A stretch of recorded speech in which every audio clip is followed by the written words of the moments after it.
You know, that's really like something special. When I meet you guys, I mean, wow, I love that you guys are exchanging with us, you know, and we will remember this for a long time, you know. And so we just connected with you now. I think that for me is its own reward. I hope that makes sense. Yeah. Okay. All right. Yes. When you're like composing or you're having an idea, how do you manage to transform your inner voice into music? No. He's a great composer too. So how do you make your inner voice into music? Well, I have a few things that I generally actually try to start compositions away from my instrument, because when, like, I'm a trombonist and I don't have a lot of piano technique. I can play some piano, but I don't really play very well. And so if I start to try to figure out something on piano, I'm already limiting myself to that instrument. And so what I try to do is I come up with as much as I can. I come up with a lot while I'm walking around, just when my mind is kind of able to wander and be free. When I'm in the shower, I probably come up with tons of music, especially in the morning. You know, your brain is really very active and very sharp first thing in the morning. So I mean, I've definitely written several songs that started in the shower, and maybe I'll like I'll have my cell phone, I record, I sing into my cell phone a lot, and I'll sing the different parts. And so I mean, that's me, you know. And then I try to put it on to you know, I figure it out on the instrument, and then I'll start writing things down, and then let it develop from there, because it keeps going. Sometimes the initial idea is not even included in the composition anymore. Sometimes it was the seed, but you don't see the seed, you don't see the roots, you see the plant above it. And sometimes the foundation is not, you know, not heard. And I think the other thing that's important for me is I don't ever try to, it's a good exercise to try to take like a new theory or a new idea that you've learned and apply it, but I don't usually try to do that if I'm really trying to compose something, because what I find is that like some of my favorite compositions that I come up with, I can relate them back to something I was studying maybe 6 months, maybe a year, maybe 2 years before that moment. And I can hear the influence of that, but it takes a long time for those ideas and the sounds to process inside you.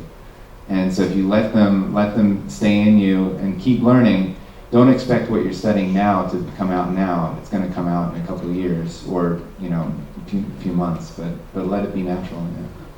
And I think the other thing is also to do it all the time, because if your habit is to consistently be composing and putting stuff down on paper and just always putting it down, you're going to keep doing more and more and more. But if you're like, oh, I need to compose, and it's like, I'm going to sit down and do it right now, and that's the first time you've done it all month, it doesn't come out. It's not going to happen.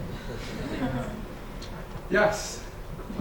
You said you've been like all over the world, traveling. Uh-huh. How do you, when you're in a different country, you see different people, different music, and you take some of all that stuff.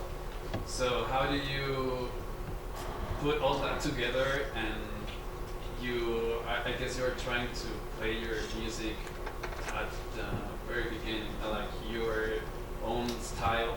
Mm-hmm. You have to. How do you put all that in? Kind of adding to what he just said.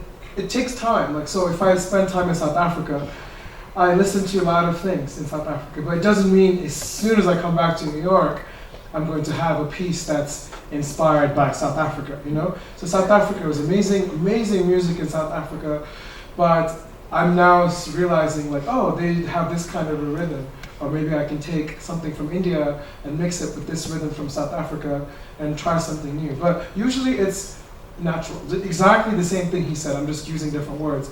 It's a natural process. I don't think about it, you know, it just happens, because I'm trying to absorb. I'm like really listening to everything around me. You know, a lot of musicians, when they go travel, oh, they just go from the hotel to the concert and they go back. But we love to travel. Like when I went to South Africa in Johannesburg, I went everywhere in Johannesburg. I went everywhere in Cape Town. I want to see everything, you know? Where are the local people? What is the dangerous place? What is the nice place? Where's the artistic place? What are the best clubs? What is the best restaurants? You know, I want to learn about that place. So for me, it's just that experience. And I don't know. Sometimes I go to a place and it doesn't come out as an influence, you know? Like, so sometimes it doesn't make its way into the music. It's okay. Sometimes if you feel really strongly about something, it's going to be natural, you know, like if you really feel it. So I don't have an answer. I mean, it's very difficult to say, so I listened to that music, I took that rhythm, I added it to this rhythm, you know. But one simple example I can give is there's an Indian rhythm that we sing it, it's like, so I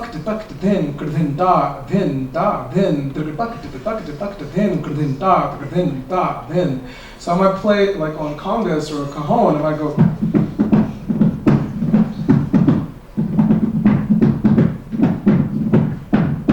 So just like simple way to take like an Indian rhythm and to make it on cajon or some other instrument which is not tabla. So that's a very simple example, you know. But I'm always doing things like that in my head to rearrange things to add to my idea.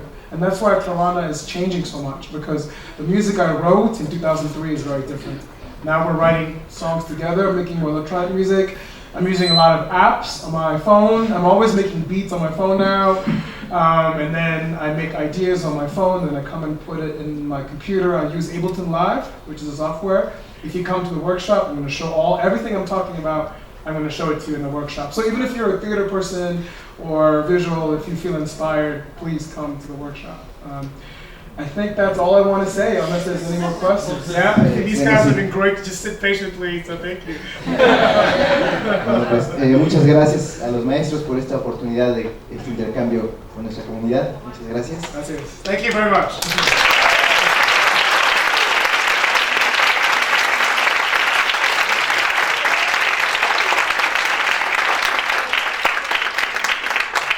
Procedemos ahora a la firma del libro de honor, donde quedará plasmado el testimonio de esta visita a la Universidad de Anáhuac.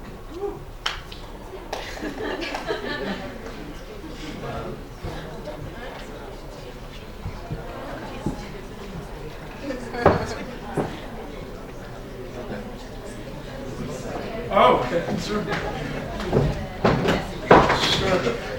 Well, you go first. En este momento, los maestros Ravish, Momin y Dick Parker, como lo verán, firman el libro de honor en el que está plasmado el testimonio de todos los invitados especiales que han distinguido con su presencia y que han formado parte de la historia de nuestra Escuela de Artes.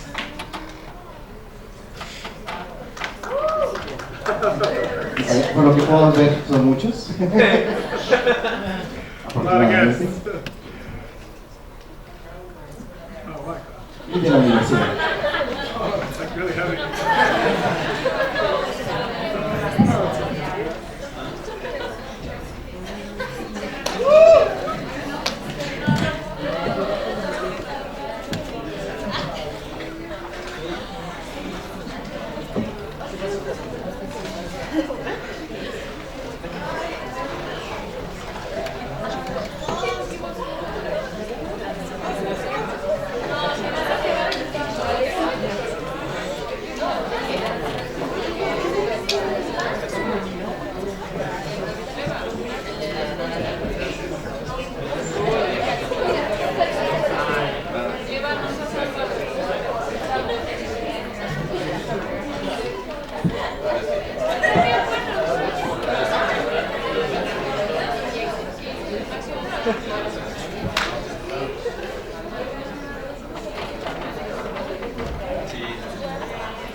Les pedimos guardar silencio para que podamos concluir con la ceremonia.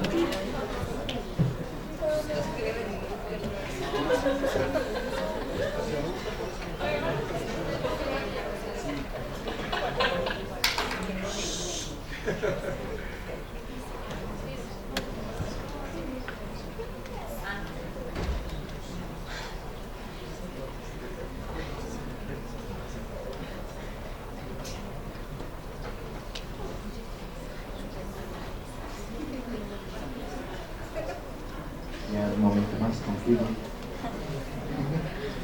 La próxima, All right, thank you.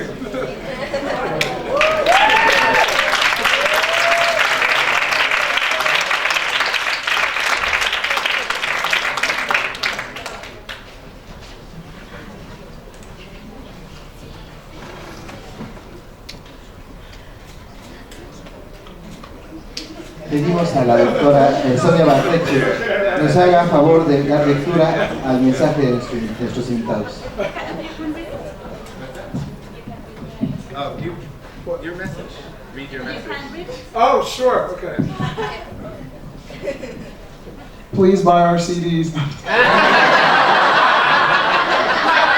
Only 65 pesos. I said, thank you so much to the esteemed directors and faculty for allowing us an opportunity to share our world experiences with the students. We were very humbled by the students' response, and we would love to share our music with all of you as well. Thank you.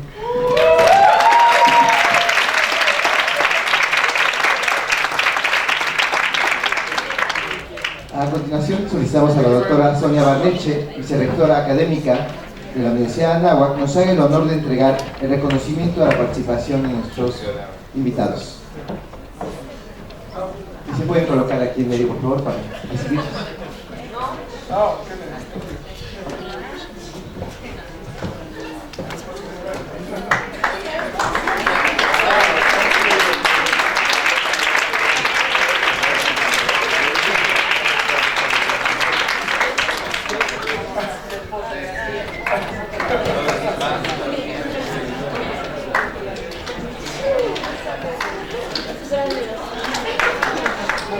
Awesome. Thank you.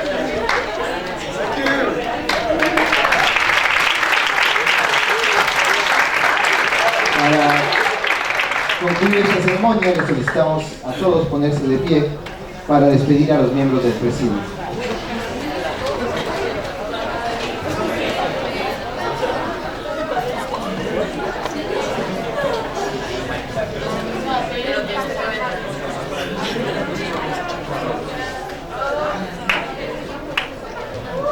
Don't forget your. Despidámonos con un fuerte aplauso, por favor.